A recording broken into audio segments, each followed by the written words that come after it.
Hey everyone, welcome back and thanks for joining us for another episode of Australia's longest running basketball podcast, Aussie Hoopla. Dan Boyce here. Our guest for this episode is two-time NBL champion and five-time NBL Defensive Player of the Year. He played more than 360 games across stints with Canberra, Adelaide, Wollongong and Cairns, and before arriving in Australia, spent 2 years in the NBA with the Denver Nuggets. It's Darnell Mee. Darnell, thanks for coming on the show. Thank you. You know what? I didn't know how many games I played. There you go. Yeah, we like to think we're educational as well. Well, mate, I watched a lot of your games, maybe not 360, but a lot of them, and thoroughly enjoyed watching you get up to courts down here in Australia, as did a lot of other people that are watching and listening, no doubt. So it'd be always good to kick things off with maybe finding out what you're doing now. Now that you've sort of left us, you're back in the US. Give people a bit of an update on what Darnell is up to. Keep teaching the game. I've been coaching since I left Australia, whether it be CBA, college, high school. I've just been around basketball the whole time. And at the moment, I'm at my high school, helping out the varsity team with some stuff that we're working on. So I've just been around basketball. That's awesome. And coaching at your high school, former high school, is that what it is? Yes, former high school. Yep. Well, what age are the kids there? 16, 17, 18. And how do you find that? So many years playing. I mean, you've been coaching for a little while now, but are there any Darnell Mees out there in the team you're coaching, or do you find yourself becoming more of a Phil Smythe? Well, what's happening? Well, it's hard to, like, even with my son, I didn't try to turn him into me. I tried to find out what their strengths are and then make them better at that, and then give them small things to enhance their game. So I'm not trying to turn anybody into any kind of player. I'm trying to enhance the player they are. Yeah. And you mentioned your son, Micale. He's playing with the Mount Gambier Pioneers at the moment in the NBL 1. And if anyone's tuned in, they'd get a chance to see him play. Very exciting young player who could be potentially following in your footsteps. So I guess what's it been like being able to watch him come up through the ranks of Australian basketball? Well, it's been good. He was a late bloomer, so he's always had to sneak in, and he just became, 6'3", 6'5", 6'6" in the last couple of years. So he's really coming into himself, and watching him play, and the fact that they have highlights of the game, I'm able to watch all the games and then go back and break down the game and the things that he does. It's great to see that the things that we worked on when he was 8, 9, 10, he's still doing and gotten better at, which is the fundamentals of basketball. It's not the crossover. It's just reading the game and making the moves and things that you need to make the game better. I guess the obvious thing that everyone sort of watching and listening is probably thinking the parts of Micale's game and your game. I guess what would you say are some of the things he does that similar to you, and what are some of the things that he does that's quite different? Well, the one thing that's quite different, he shoots the ball a hell of a lot better than I did. Yeah. When I was growing up, it was about getting to the basket. He's come up in an era where it's about shooting the basketball. I mean, not, we wanted to get to the hole and dunk on someone, or layup, try to prove you can't stop me from getting there. That's one of the things he's much better at. But what I do see, he thinks the game. He sees the game. He understands the game. He understands the rhythm of the game. And one thing I've instilled in him, and the reason why he doesn't take a lot of shots, is it's not taking the most shots. It's taking one of the most important shots is more important than having a bunch of shots. Hitting timely shots. Shots when you need, to break a run or to keep a run going. He's good at that. And just watching him do in defense, I'll give him that. He plays defense. And I guess he had no choice but to do that. Exactly. That's a bit of a family tradition, isn't it? Well, no doubt you've been out in the backyard and working on his game throughout the years, but I guess in terms of thinking about the game, the mental part of it, like, does he ask you much about your experiences in the NBA, the NBL? Like, what sort of discussions do you have? Because he knows I don't talk about me. I don't like half of my high school didn't know I played in the NBA. It's like, I don't talk about that. They see the jersey and all this, and then halfway through, they'll ask, Coach, did you look? That's 30 years ago. We're talking now. So with him, the thing that he picked up from me is watching film. So when he was 7, 8, I'd be watching film and pointing stuff out, and I'd rewind things 4 times. He'd be like, why are you rewinding?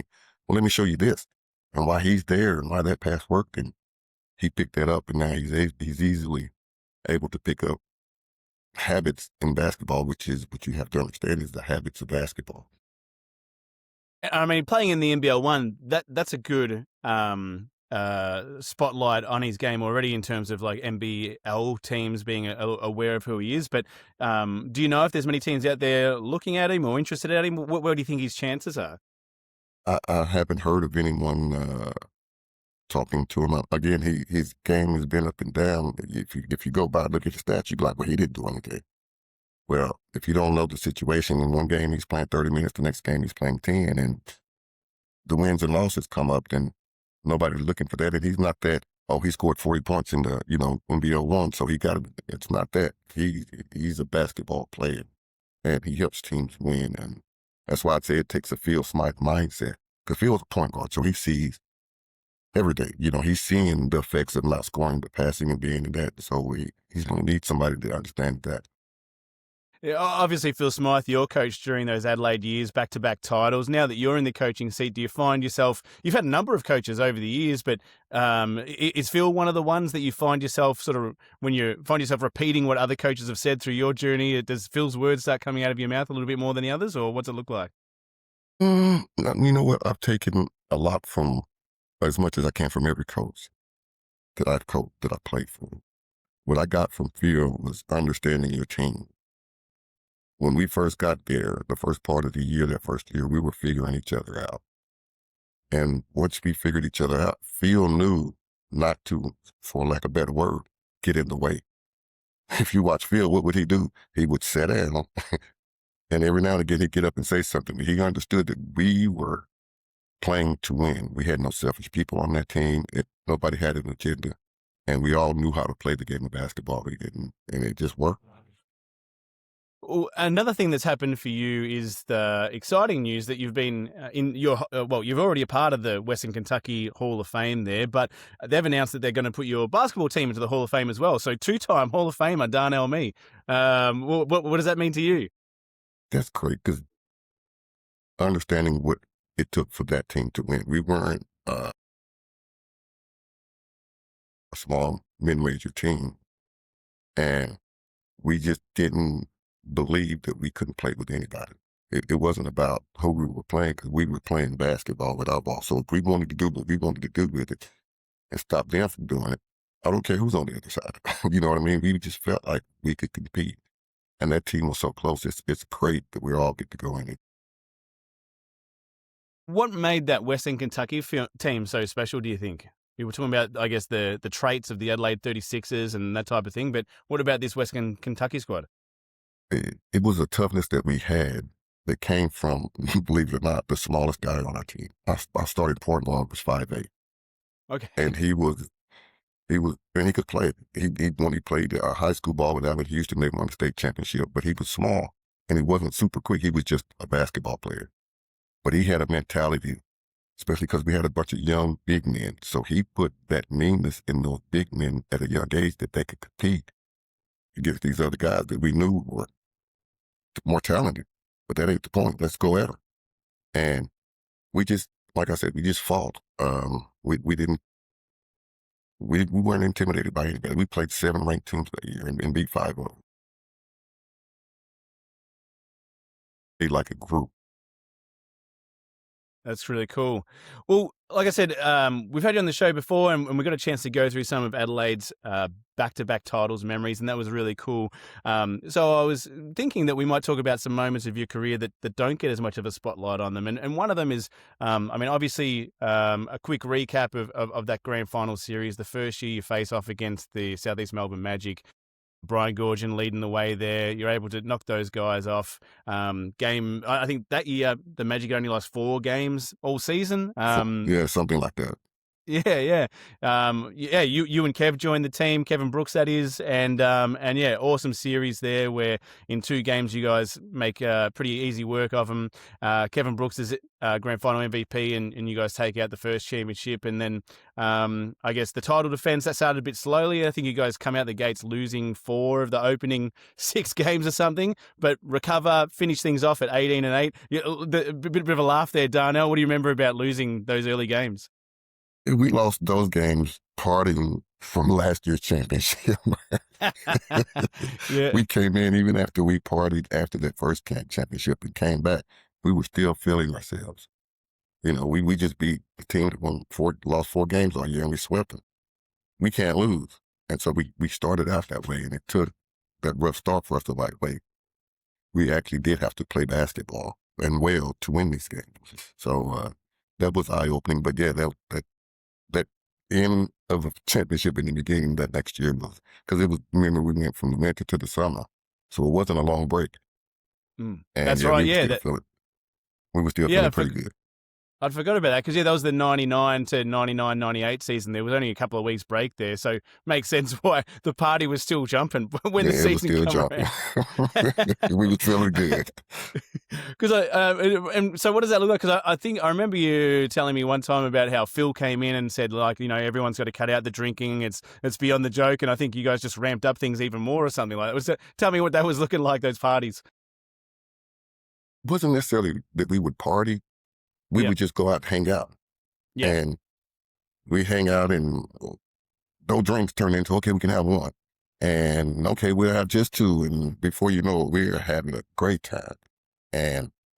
But we would come to practice and we would compete. We wouldn't take practice days off. Guys did feel that we competed in practice. So I think Phil, I don't know if he knew that then. We finally told him, I think at the reunion the last time, like, you do know those 2 championships that we won. When we decided not to drink, we drank more. It just didn't work. But yeah, it worked the first year, so we said, hey, the next year we got to keep drinking. Exactly. You don't want to throw out what works. No, not at all. Bald heads and drunks. I mean, both seasons you put up great numbers, pretty similar stat lines, 15 points a game, 7 rebounds, 4 assists, 2 steals. And, I mean, the second season, you're up against Brian Goorjian again. The Magic have merged with North Melbourne. They're the Victoria Titans this time, a super team, or at least billed as a super team, if you will. And, game 1, you guys get a 104-94 win. Game 2, they turn things around there. Tony Ronaldson has a big 22-point night, and you have a bit of a quieter one, 9 points, 8 rebounds. But in the deciding game 3, Martin Catalini, he explodes, 19 points, 9 rebounds, going head-to-head with Ben Pepper for Victoria. But you guys come out, pretty quiet game for you, but at the same time, it's because you guys smacked them by nearly 20 points. So it was time to get to the bench and get the beers flowing early, I think, was it? Well, with me, I didn't worry about stats. Once I realized or figured out that, okay, they're going to put a lot of onus on what I do, then I'm not going to force it. I got good teammates. And that was my job. It wasn't my job. Averaging 15 points was what I should have averaged at point guard at any time, because I should have 2 guys ahead of me. My leading scorer and then the second guy, I need to be getting these guys, because it just makes it easier for me when it's time for me to want to score. Oh, now you're going to worry about Britain KB? Okay, now I got all this room to work. So getting into grand finals, like, I knew what the game plan was for me. So now, how do I make these guys better? And it necessarily don't mean I didn't average 8, 9 assists, because I'm going to hold it till you shoot it. I'm about making the hockey assist. Kick it to you, you kick it to him. And that's what made us a good basketball team. KB run the MVP the first year. Catalini won it, or Brett won it the second year. Brett Maher, and then our team MVP, KB won it the first year, I won it the second year, Martin won it the third year, and me and Brett won it the fourth year. It's just, we had that kind of team, and nobody was pressured on, oh, I got to do this, I got to do that. So going up against that Titan team, we'd beaten Southeast Melbourne, we'd beaten North Melbourne. You can put them together if you want to. We still going to beat them, is how we felt. Yeah. That's cool. Well, I know we're going back almost 30 years, so if it strains the memory banks, that's okay. But I'm not talking about like the game plan for every single game, but just in terms of like an overview of how you guys would approach most games or would approach most grand finals. Do you remember what the themes were or what the core strategies were from that group? One of the things Phil was good at was preparing us for the week for the kind of defense the team was going to play. We didn't necessarily game plan against the stop so-and-so, or we played basketball. If you ask a team how they scouted us, we had 3 plays. We had the shuffle that we started to run when we first got there. We had what we call 44, and then we had screen and roll. Everything after that was let's move, cut, get in basketball situations, take their ability to game plan against us away because you don't know what we're going to do. So we practiced that way, and then we played that way. Again, Ricky Grayson, his going left. You can game plan all you want to. He's getting left. Let's just play. You're not going to stop that Drewy running the shuffle. He's going to score. Spending a whole lot of time worrying about how to stop the shuffle is ridiculous. He's going to score.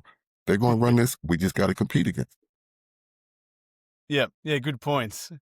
At the end of those back-to-back grand finals, like I said, I was hoping to dive into some of the stuff that doesn't get talked about much. And one of the, I guess, periods of that time is that immediately after that, the 99 championship, you guys earn a place at the McDonald's Championship in Milan, which is, you're up there facing off against Europe's best and an NBA team, San Antonio Spurs.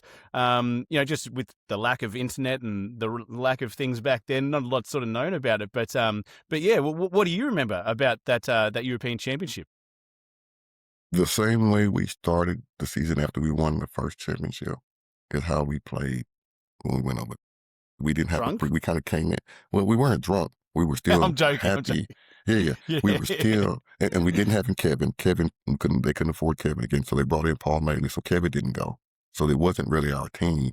Paul hadn't played with us, so it wasn't the same feeling of because getting used to it. A player like you go from KB who can do a lot. Paul's a great player, but Paul's a certain kind of player, and we had to get used to that. But over there, we had to. They'd been to camp, 2-3 months, and we just showed up, and it's kind of we didn't. And it's not Phil's fault. It was a timing thing. We just weren't in the kind of basketball shape or camaraderie we should have had as a team that we needed to be ready to play that tournament. Yeah.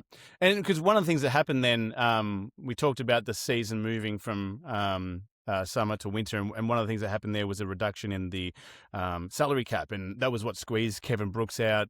The team couldn't afford to re-sign him. I mean, that's the details of it. But what about, I guess, the feeling amongst the team? Do you remember any conversations or what was going on there about that situation? Well, we understood, the kind of player Kevin was, the kind of money with me, Brett, Kathleen, especially with the Aussie, they were going to pay certain guys certain amounts of money. It wasn't enough for the team that we had with the talent we had. It just wasn't feasible. And knowing other NBL teams would pay him what he was asking. Not that Adelaide didn't want to. It's like you say, the salary cap said you can't. So it wasn't, we had nothing to be mad about. It was like, okay, he has to go make his money. He took a pay cut to come back for the second championship. So, or he took around the same money he came with. We both took less so we both could be there for that one. But because we both signed a 1-year deal, like, look, after that, we got to, do what's best for each other. Yeah. And I mean, like I said, you guys probably a little bit of a grand final hangover there or still just, enjoying the off season. So didn't get too far in that tournament. You go up against Brazil's Vasco da Gama, really good team there. They were the ones that made it all the way through to face San Antonio Spurs in the final there. And then as a result of losing that game 2 days later, you play off against Hekma. I think they were from Istanbul or something like that from memory, or Beirut, I think they were. Yeah. I don't even remember the second game. I'll be honest. I remember the basketball, the other game. Yeah.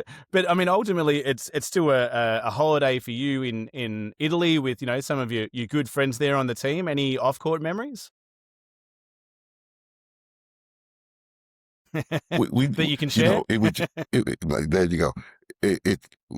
It was good to be because with the other teams there, it was a good community of just basketball players.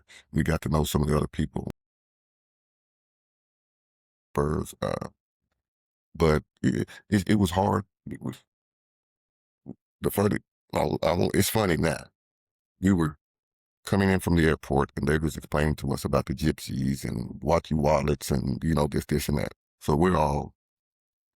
The moment we step off a bus, our team trainer, masseuse had jumped off, an older guy, and got bumped into.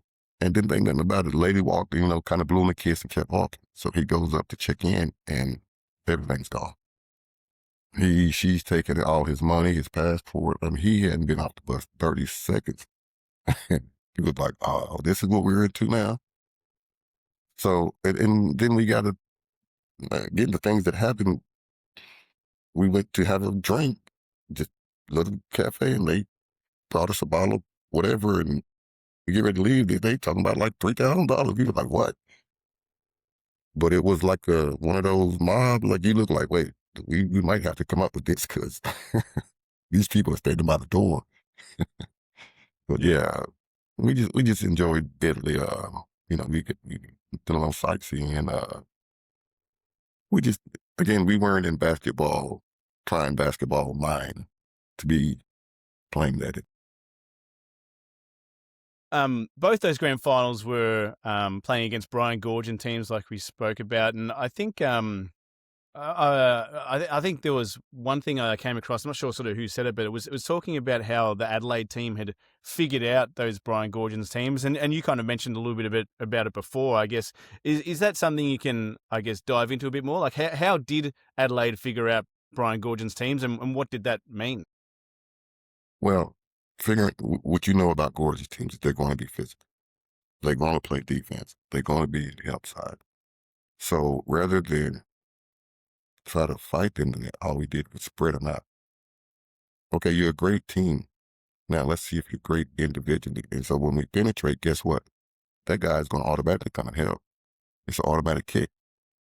So once we realized that all we had to do was get in the paint, and it breaks their defense there because we don't get in the paint to score. We get in to kick because we had 4 guys that could shoot the 3. 3 guys that could dribble a basketball and get to the paint. Martin could post. Big fella was just doing smart basketball things. Once we figured, because that first year we lost them by 3, 2, and 1. So even that year they only lost 3 or 4 games. We were right there, and we were learning each other. And once we got to that point where we figured out how to attack, it became easy because their defense didn't change. Our offense would change every trip down the floor. We'd be in different positions, guys running over here, guys over there. And it would take their defense out of its standard. Somebody's here, somebody's there. And it just made it easier to score because we would take them out of what they thought they were doing. Yeah. And I mean, the next interesting part, I think, for those Adelaide teams was, I guess, the road to 2001, where things kind of all fell apart there. So it starts off this season. We don't have Kevin Brooks. Salary cap can't fit him in. He heads off and ends up playing for Sydney. You guys still have a good season, 22-6, but are unable to get past Victoria this season. And then I guess the 2001 year, that's when Kevin Brooks comes back. You guys start the season hot, 5-0. But I guess, if we skip forward, again, we sort of fall short, and that's when the team kind of disbands, because that season you slipped to 16-12 and 6th place, which is, you'd think adding, a star like Kevin Brooks, you guys have a better season. But 2001, that season, the last year that you're all together at the Adelaide 36ers, what jumps to mind when we bring up that squad? Cracks in the foundation. The foundation was me, Brett, Cat, KB, Big Fella, and then we had Reezy or Stiffy come off the bench, Shotwell come off the KB. He comes back, didn't lose Cat. Cat gave us some things that everyone didn't see. And even though we patched Paul Maley in that, he's not the same. He was a little older. He wasn't as mobile, as more active as Cat. And it took away from what we were good at. And then we weren't good enough to just run up and down the court. Fell apart in executing at the end of games. Defense started falling by the wayside, giving up easy baskets. It just became harder, which is understandable because we had, 3-year run. We'd been great, so teams were ready to play us. We still had a mindset that we could show up and just play. And it worked. I mean, outside of, if I hadn't fouled Damon at that last 3-point, we were back in the grand finals that year. So we understood that we might not be in first place, but when we get to the playoffs, they're going to have to beat us twice.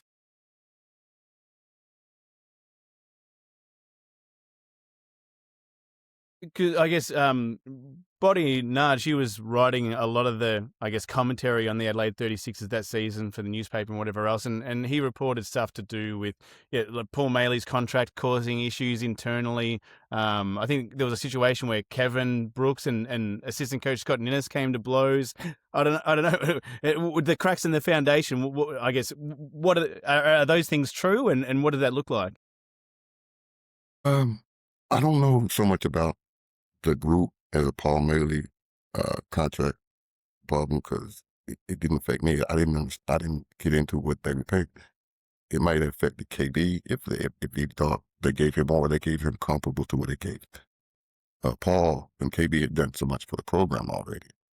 And then again, the Scotty had just retired, so he still got a player's mentality. He's reffing games, and it's just a frustration of us not being as good as we want to be. And it wasn't necessarily a fight. It was somebody threw the ball, they ran at each other, and it was a scrum, and then we broke it up. Nobody, really got punched that they weren't. It was just a scrum that we just weren't used to seeing because we competed without that kind of interaction. We knew we played hard. We'd get mad, but it never came to that. But it just showed the cracks were there. I mean, those two guys ended up coaching on the Adelaide 36ers down the track, so it can't have been too terrible. They were not drinking that night. They didn't last too long then, Didn't last that long at all. Well, one thing that happened that year was, even though all that was going on, you actually had I know stats aren't a big deal, but you had your highest scoring season. Was that because of the personnel and you had to lift that up, or were you just in a good place? What did you put that down to? It was twofold. I was in a good place. I'd actually stayed in Australia that summer longer. I came back earlier and worked out and got in better shape so when the season started. Because most of the time, Phil was cool with us just coming in. Coming from America, normally playing pickup, but that's not the same as game shape. And he was okay when we were winning for us to come in and play our way into shape. But this year, after we lost that third year, I think I don't know, trying to nationalize or something, and I just stayed longer. And I was in better shape. But the other part of that was, because of the personnel now, I'm having to do more. I mean, I think after the fourth, fifth game, I went to Phil like, hey, am I shooting too much? And he was like, no, we need you to do that and more if you want, because we don't have. So even scoring, I was like, yo, because I don't feel like, as me as a point guard, if I'm scoring a lot, I'm not doing easy to go to let your point guard shoot all the balls. You're not going to win that game. So I just feel it's hard for me to lead the team in scoring for us to be successful as a team. Not that I can't lead us to scoring, to wins, but it's a team. And, Brett's a scorer, KB's a scorer. You guys are supposed to be doing more of this, and I'm supposed to be their third option, and it just wasn't working that year, and I had to be more aggressive. Yeah. Was there, we talked about cracks in the foundation, talk about, I guess the team's a little bit on edge compared to other years. Was there a particular moment that you realised the cracks were there, or that maybe the chemistry of the championship squad wasn't what it used to be? I'm sure I was just like Phil. The first day we got to practice, you could tell that we weren't as talented. As we had good players, but the talent, the types of talent, different levels of talent we had was different. So we had to play a little different. We didn't run like as much, and we got up and down the floor, but everybody took for granted, even the guys that came in, like how hard it is to play that freestyle basketball and be good at it. Everybody can play it and throw up shots but no, you got to understand the dynamics of playing that way and what it takes to be good at it. And we had guys that wanted to play that way, but they just couldn't execute some of the things that we needed to be done for it to be successful. Yeah. I was going to say the screen froze, Darnell, but it just fixed itself up. And then, that season kind of wraps up, like you said, like we said, 6th place finish, 16-12. And that also, I guess, the way that season wrapped up. That's obviously the year you guys were eliminated by that by Damon Lowery and the miraculous free throw situation, which is there's been a lot talked about and covered about that over the years, and with Darnell being more prominent in the media, I think it probably comes up more than ever these days. But outside of what's already been spoken about, I don't know, like what comes to mind when you think about the way the season ended in that particular series and that situation? It was just the microcosm of the season. It kind of showed the cracks that we had. And at the time, of course, I thought it wasn't a foul, but going back looking at it, I would have wanted the foul called. I can't, even when I went to Wollongong, me and Damon, he became one of my best friends on the team. Like I say, it's basketball. At the time, I hated it, and it's one of the reasons because I was so angry that's why I kind of left the country and just went to Germany. Like, I don't want to be and feel this because at the time I was angry. It took me 10 years to watch that video. Yeah, wow. It took me 10 years. I just wouldn't watch it. I'd watch the game, and then when that point would come, I'd turn it off. Didn't want to watch it. But after I watched it, I was like, well, I shouldn't have put myself in that situation. Yep. Yeah. Which is, obviously, there's plenty of kids who have been taught that situation. Even myself playing, there's been times where I've fouled someone on a shot similar to that, and at the end of the game, it's usually the commentary from the coach, which is like, well, you just shouldn't have put yourself in that position. You're right. Maybe that's easier said than done. It is. You talked about how you became friends with Damon. That was when you went to Wollongong, obviously, and got to know each other there. But I don't know. Do you remember how those interactions first started? Like, there would have been some talk about that moment, surely. It was the wives. Because at practice, I was, Wollongong was one of our rivals. They were one of those young teams that, pushed us, and then they had beaten us. So those first few weeks, I was talking on the court, but I had to get used to being around those guys. And I think one night, his wife and my ex-wife got together and planned a dinner, and they showed up, and we started talking. We actually bonded over music. We started going. Okay. I had a bunch of music, and he was a music fanatic, so we just kind of bonded over music. And of course, the conversation came up, and because I did an interview with a Wollongong radio show, and of course they brought it up, and I said it's a foul, but it wasn't a foul; it was a flop. But we had fun with it. Again, it's basketball. It's not the first time somebody's fouled at the end of the game. It's probably not going to be the last. It's not. What albums are playing when you and Damon catch up and listen to some music usually? We bonded over old 1970s and 60s music, the stuff that we grew up listening to with our parents. And like, you don't know this song. Oh man, I remember that song. And we just went back and forth. And this is before the iPad and all these things you could pull up. We had tapes and CDs and all these things. So it was Consumption, some old Marvin Gaye, some Smokey Robinson, we went way back there off of stuff like that. That's cool. Just that 2001 scenario, how it kind of ended up, the way that it was reported is that the game ended. Obviously, it's a tight game. Damon Lowery goes up for that 3-point shot. You get a little bit too close, whether there's a foul or not, but it's called a foul.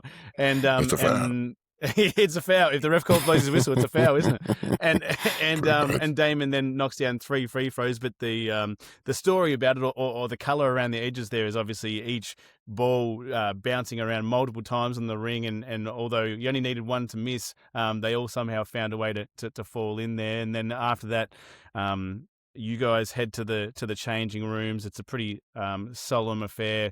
Body reported that there was about 20 to 25 minutes where you guys were just sitting there silent. Not a word was spoken from anyone. And that, like you alluded to before, part of that was why you just needed to get out of Australia and play somewhere else that next season. It was also the end of the careers of Mark Davis and Paul Maley, and I think how those guys ended up, their careers might have been a part of it as well. But I guess I feel bad sort of asking you to go back and revisit it, because it's obviously not the greatest of memories. But in terms of peeling it apart and understanding what happened there, what can you share? Well, again, watching those free throws and the extremely long time they took them to fall and bounce around the rim, it's like it was agonizing. So yeah, by the time we got to the locker room, it was just solemn. I mean, I was numb, uh, and I think the first thing that happened was like I couldn't contain my emotions. I started to cry, and guys just grabbed me, and we just kind of stood there. It took us a while to come out of that. For it just like we couldn't believe it ended that way. Losing is part of the game, but the way that we lost, and then for me, it's my fault. You know what I mean? I did that. Everybody else did what they're supposed to do, and I fouled him, and it just it would have been hard to play that next year. Um, but if I should have just taken the summer and calmed down. I probably should have. I never should have left Adelaide. But that was my agent came with a contract that was bigger, and I was like, yeah, let's go. You know, Yeah. didn't care. I hated being in Germany. I hated it. But, you Yeah. know, you live in your now. Because, yeah, I mean, back in those days, there was no imports that were choosing Australia over the money, right? Like, it was all about the lifestyle. Well, I mean, nobody's going to choose it. If the money's wherever outside of, some of these other countries, but with Australia had to offer off the court made up for the extra money that I thought I was going to make. It didn't compare. I should have stayed in Australia and in Adelaide compared to what I went to. I went to Leverkusen where it was winter. I'm just coming from the summer. It's snow everywhere. It's cold. We're practicing 3 hours a night, and this is crazy. It just wasn't what I was used to because the last 4 years in Adelaide, we practiced 2 hours a day. We left it, and then it felt like an NBA type of regimen, as opposed to when I went to Germany, and it just felt more like a college atmosphere when it came to training. And we play a game on Friday. We get up Saturday. They want to take a conditioning run for a mile and a half. I'm like, what? We're gonna run after the game? So it was different. It was different. Well, to wrap things up a little bit, I got a few players, and I'd love to run by and get some thoughts on. One is during your time in Wollongong, you got a chance to play along Glenn Saville, and I was always curious about this because I mean, similar players in the way that you intense defenders, Swiss Army knives, like both of you can have a triple double at any given time. Playing alongside Glenn Saville, what was that like? It was good because Glenn was the kind of guy that I was used to, a player that I was used to playing with, guys that could do different things.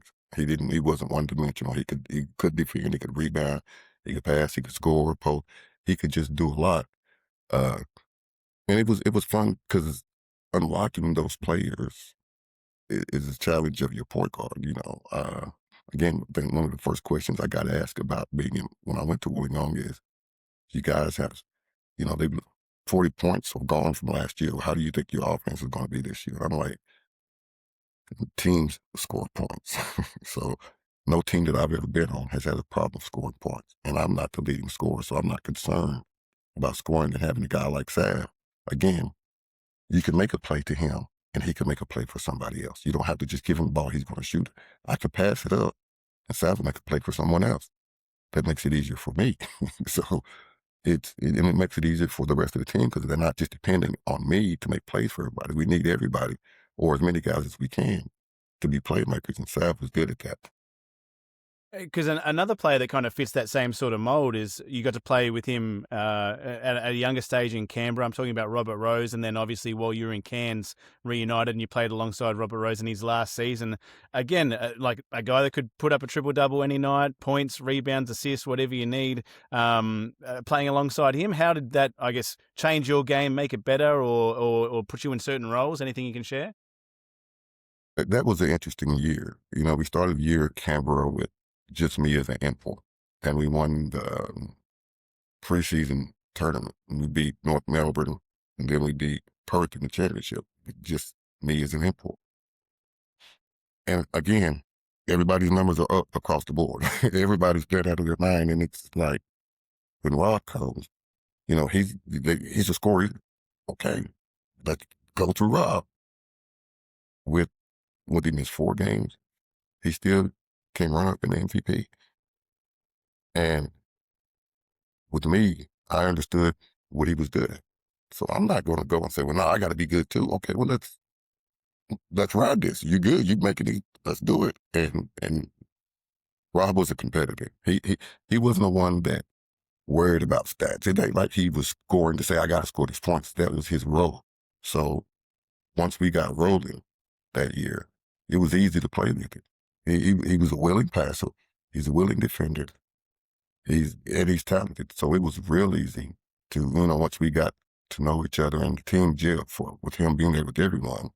I think we finished third that year in the standings and lost to Melbourne and semis on a or something. And, if they could have kept that team together, that would have been a Yeah, that's right. Yeah, Melbourne in 3 games. So, one of those goes a bit of a different direction, and then you guys are through to the semis pretty much. So one into the grand final. So, yeah. So those Glenn Saville, Robert Rose, like I said, they're do-it-all sort of guys, but you've also played with, some incredible shooters, whether it be Catalini, Kevin Brooks, Brett Maher. When you think about the type of guys that you enjoy running up and down with, like what do those traits look like? It depends on what they like to do. Guy like Brett, he's a great shooter, but he moved without the basketball so well. So I could hit it with back doors. I can give it to him, and he could make moves off the dribble. But KB, I played with him, and so he could bring the ball up the court. He could come off a screen and roll. He could come off a double screen. He could, break you down with that, herky-jerky stuff that he did. So playing with those guys, it was fun to be able to let them be good at what they do. And then it made everybody else happy because they were good. People love watching them do what they do, and it was to do that, to make them, put them in the best position to be their best. That cat, straight score. And I think I played my most NBL games with Catalina. And if you watch those Cairns teams when he was leading the league in scoring, it was easy because it's like he had such a great knack for getting open and shooting the basketball. It was, and I was pretty good at reading. We would just like inbounds plays was points for him. If we got the ball underneath out of bounds, you're not stopping Cat from scoring. I knew where to pass the ball. He knew how to get open, and he got it off quick. He just wasn't stopping him from scoring. And I've jotted down a couple of players. We talked about, the role of defense in your career and preparing for some of those games at Adelaide and defenses where it was kind of at and what defense they're going to throw at you. So, talk about Andrew Gaze. That was part of it, and the fact he's going to get a back cut. That's just what's going to happen. If he's not going to get a back cut, he's going to get a screen. If he's not going to get, he's going to back cut and pop out and get the ball or go back. It's like he's just defend because you're not stopping him. That's it. So I'm going to give you a couple of players and keen to hear you tell me what the first thing is that you tried to limit or take away from them. So, let's start with Andrew Gaze. That's the scenario. We've coloured it in pretty well. How do you approach that? One of the ways I found to be effective to defending Drury is not even defending Drury. You got to defend space. So when he's coming down, you got to make sure he doesn't get the back door, but he wants to walk you over across the block and then backdoor you. So now you got to keep him from posting, but not get in front of him enough where Giddy could throw that blind pass behind you and he's already there. So it was about playing the space with Drury. You want to pick him up early, but then once he gets across half court, you need to back up. The screen, the pass is coming and he's cutting or he's getting the screen. So you have to figure out, and you can't do the same thing every time. You really do have to mix it up. Yeah. And we talked about Ricky Grace as well. The fact that he's going left, there's no stopping that. What would you do to limit his impact on a game? Well, with one of the things I had of Ricky was my height, and I had long arms. So, but even that, like he's going to stand you up and look, and then he's going to shoot, or he's going to pump fake and get left. And there's not a lot you can do about it going left. You just contest the shot.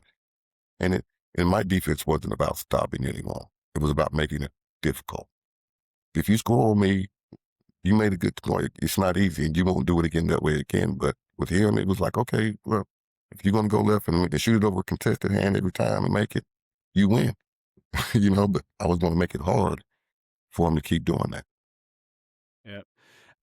And I mean, you're a big guard and had a lot of success in playing that role, but another big guard in the NBL was Darryl McDonald. So, how do you handle that situation? D-Mac, I knew D-Mac was the engineer of his team. So I wouldn't mind. I didn't mind if D-Mac scored 20 because D-Mac's game is not about him scoring. It's about breaking it down, getting his team involved and all of that. So if I got to play off of D-Mac to make sure that Brett can't get posted up by Jason Smith or to make sure Robinson don't get the ball where he catches, if I got to give him a little space and he hits threes, okay, we'll live with that. So guarding, I didn't want to try to get up on him because he handled the ball well. He passed the ball well. I didn't want to put him in his comfort spot. If he's hitting threes, I mean, he's hitting them, but that's not what he really wants to do. So I'll let that go. And I'll not say let go, you get a hand up late, but I would say I'll give up that before I let him get in and start doing his, getting everybody excited and stuff. No, we're not going to let you get into that. Yeah. Shane Heal, the guy could launch it from half court. How do you defend that? Same thing. You got to keep him. He likes going left to shoot that shot. So you want to try to keep him going to the right. And again, if you go right and you beat me with, right hand layups and step backs to the right, good on him. I know you want to go left and get these threes. You want to score, but you don't want to score making the layup. So again, I'm just going to try to shoot, push you right as much as I can because you come off the screen going right to left. He's going to get left. So either you got to, again, mix it up. If he knows you're going under, he's going to stop. If he knows you're going over the top, he's going to keep going. So you mix it up to keep him and the screener in the mind frame of which way is it going. Now, the game plan for everybody else might be go under, don't go. I kind of made it up on the fly. You're like, look, I get it. I know what we're supposed to do, but he's waiting on that, so I'm going to do this time. So that's kind of how I played Shane. It was like you had to play cat and mouse with it. Well, one guy you faced off against a few times in the NBA was Gary Payton, particularly when you guys met in the playoffs. So, I mean, Gary Payton, NBA Hall of Famer, I'm sure there's probably some discussions happening in that matchup as well. How do you limit what Gary Payton does on the floor? Well, at that time, I wasn't playing a lot. I think I played the first game and then the third game, but I was a rookie that year. So I didn't, and through the year, that year, I matched up with him a few times, but as a rookie, he didn't pay me no mind. And Gary Payton, again, wasn't a scorer. He was also a point guard. He ran his team. He wants to throw the ball up to Sean Kemp. He wants to hit Percy Hawkins and these guys. So he kind of ran the team. But we really didn't. I can't really say much about playing against Gary because we didn't really match up a lot in meaningful moments. Well, one of the guys that you did play defense a lot during the time in the NBA was Mohamed Abdul Rauf. So, like a guy that Mahmoud. Yeah, Mahmoud Abdul Rauf. So you'd be preparing for him on a daily basis. What does that look like? No, there's no preparing. No, listen, we used to laugh at each other. There was another guard that was on the team that was practicing with us, and we were roommates during training camp, and we would go back to the room and just laugh at each other at some of the things that Mahmoud did to us. It's like, if he had the freedom that these guards have now to go and get a bucket, it's just nothing nobody could have done. He was that quick. He shot the ball so well. He was crafty. It's just you could be physical at the time that you can't be now. But yeah, it was fun because you just knew all I got to do is compete. Nobody's expecting me to block a shot, get a steal. It's Mahmoud. He's a legend in scoring. Period. At a 6'1" point guard at 130 pounds. But you couldn't. You just if he wanted to score or get a shot, he could get a shot. Simple as that. You played against this guy at the very early stage of your career. I'm talking about Patty Mills that you faced off against in, you're on the same Boomers team there in the early years of Patty's career. What was it like going up against Patty? Well, at the time I was 37, and I think Patty was 17. So you tell me, what I look like trying to chase Patty Mills And Brian, I think Brian used to laugh at it. He used to do that stuff on purpose to put us out there and then have us play a certain way. And I'm like, dude, you know I can't keep up with this guy. But he was such a humble kid at the time. I mean, it was a pleasure because he didn't take it, because he got a lot of notoriety for that. Even after the first game, it's like, hey, he didn't get the big head about it. He just wanted to play basketball. He played so hard and he was so fast. It was, one of those back up, just back up. He's not going to even shoot it. He wasn't shooting it like he did now.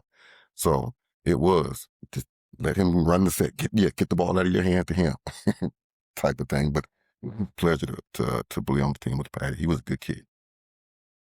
Oh, that's awesome. And I guess to wrap things up, you're over there, you're coaching at high school and that type of thing, but it would be, I mean, you must be tempted to come back this way with your son playing the way he is and to be able to coach in Australia, whether it be at an NBL 1 or NBL level. I don't know. Is that something you think about? Is there ever any possibilities we see you back here?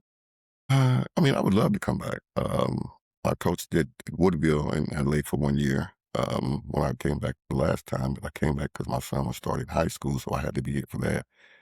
And I had to be back since, but I would love to. I would love to come back to Australia on any level. Anyone so somebody listening? Give me a call. Yeah, somebody give me a call. I was going to say needs to reach out to Darnell because it would be great to have you back. I mean, so many memories, but also there's been a lot that you've given to the game here and that type of thing. So just wanted to first off thank you for sharing some of those memories with all of us listening, watching on the show, and the enjoyment I guess that you gave us as we all watched your career. But Darnell, I know you've got plenty of stuff to do, mate. So I'll let you get back to it. But it was awesome, privilege to have you on the show. Thanks so much for joining us. Thank you for having me. I enjoyed it very much.